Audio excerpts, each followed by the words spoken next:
What's up? Today we are doing the 2017 AP Calculus AB, question number 4 of FRQ, and this is the infamous potato problem. Back in 2017, my kids were ready to go on that test, and they came back after the test and were yelling about some potato problem, and they didn't get it, and they didn't know how to do it, and this was a really smart class.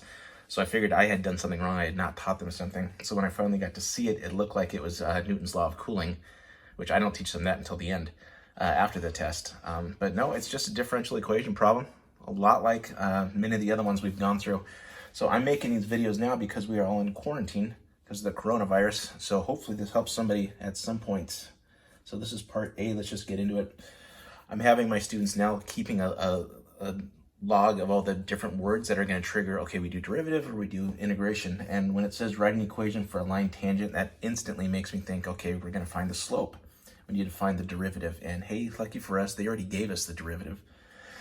So getting into part A, I know my h of 0 equals 91, and that's going to be my x and my y. Okay, so first thing I need to do is find my slope, find my m, if you will. So I'm going to be able to type in, I'm going to be able to just put in -1/4 91 minus 27, and that's going to end up getting us minus 27, 91. That's going to end up getting us -16 as an answer. So that's our m right there. That's our slope.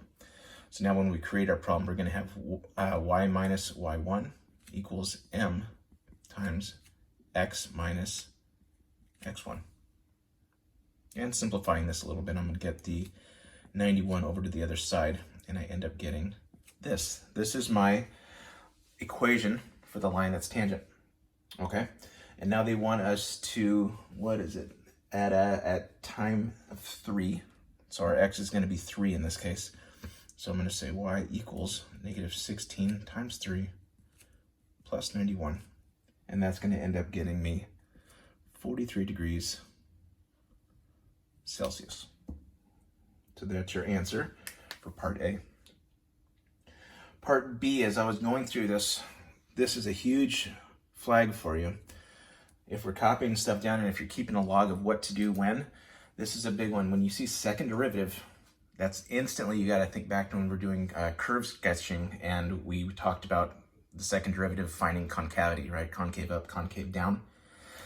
And of course, if it's concave up, we're going to have, and our tangent line would be down here, that would be an underestimate. And if we have concave down, we have a tangent line there, that would be overestimate. So this is over and this is under.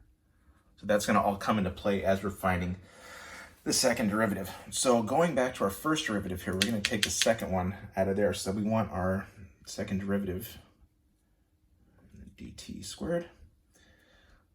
So you look at this and say, okay, I take the derivative of this, I'm going to get -1/4. That's my derivative.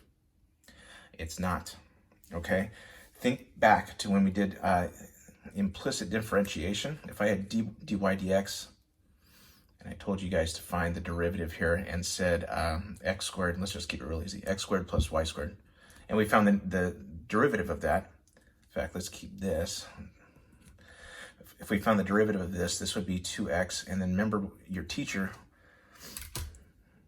would say we have to either do dy dx right here, or my students just did y prime because it's a little faster to do. That y prime here, that's what we're going to have to do here. So when we're finding the derivative of here, it's going to be -1/4, and I can just call this one h prime. But h prime is the same thing as dh dt.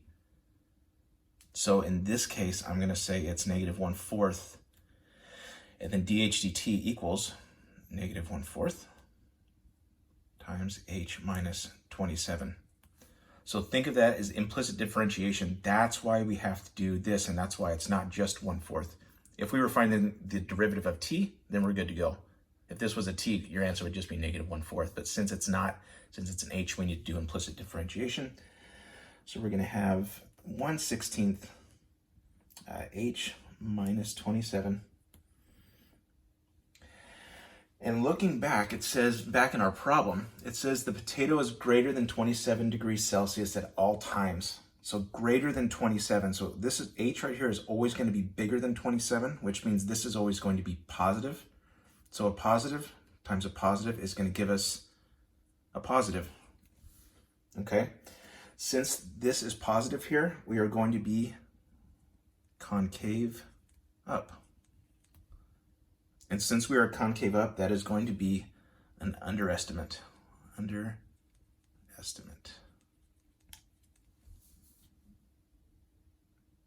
Had this been negative, we would have been concave down and would have been overestimate. Okay, so let's move on to part C. All right. If you are taking notes again and keeping track of words, this is a huge one too. It says, in fact, I want you, if you're looking at part C, highlight where it says differential equation and highlight G of O equals 90. If they tell you differential equation and they give you an initial value, that's right there. You know you're going to be separating variables, finding the constant, and then solving for y or whatever letter we're going to end up using here. So we have dg over dt equals negative g minus 27 2/3. Okay. First thing I'm going to do, I'm going to cross multiply. So I have dg equals negative g minus 27 2/3. Let's make that a better g there. G, I have horrible handwriting, as you guys know, so you're gonna have to live with it. dt. We want our dg and our g's all on the same side, so I'm gonna divide this piece out. So I'm gonna have 1 over g minus 27 to the 2/3 power equals negative dt. Now, when I taught this here, when we would go through stuff like this, we're going to do u subs. Oops, I forgot my dg. So now we're going to, when we get to the step here, we're going to take the integral. I'm going to squeeze that in there, and there. And at this point, I'm going to let u equal g minus 27. So my du equals dg. You do not need to do this, but just for simplicity reasons, just so you can see what I'm doing here, I'm going to keep that as u. So I have u to the negative 2/3. I'm going to bring this whole piece up top. Du equals negative 1 dt. So let's go ahead and take the derivative of this. So I'm going to have u to the 1/3 power 3 equals negative t. Remember our constant, that's our big guy right there. So let's go ahead and sub that u back in. And again, you do not need to do this this way. You can just solve it out without doing the u sub. Okay, so this is the point where we're going to have to stop because we have our initial value, which is g. So we have our, let me put that up here. G of 0 equals 91, and of course that is my x and that is my y.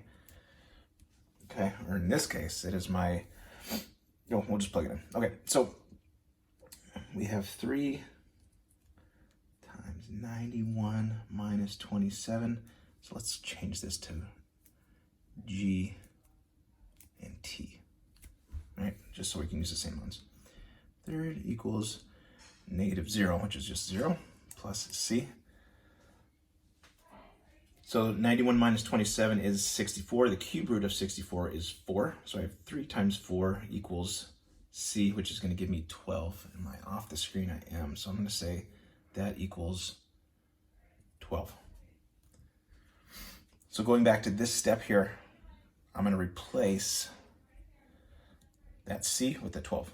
Okay, so we have 3 times g minus 27 to the 1/3 power equals negative t plus 12. And now we want to find g. And how do I know between g and t which one am I solving for?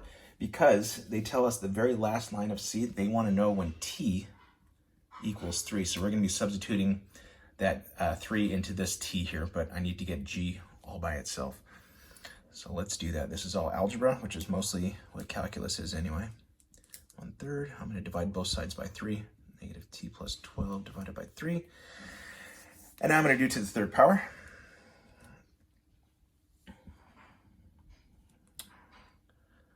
have G minus 27 equals negative T plus 12 divided by 3 to the third power. And we're going to have G equals negative T plus 12 over 3 to the third power. And they want to know when T equals 3, so I have G equals negative 3 plus 12 over 3 to the third power. And I'm running out of space here. We're going to end up getting, once we solve this out here, 12 minus 3 is 9, right? And then we're going to do 9 divided by 3. Excuse me. And then we're going to say my G is going to be 54 degrees Celsius. And that's going to be my final answer for part C. If you go back through all the differential equation problems, if they say it's a differential equation, they give you initial and they want an alternate model or something like that, this is what you're doing every time, and this is where the points are. This is 5 points out of the 9 on this FRQ. So this is the good stuff. Anyway, take it easy. Have a good day.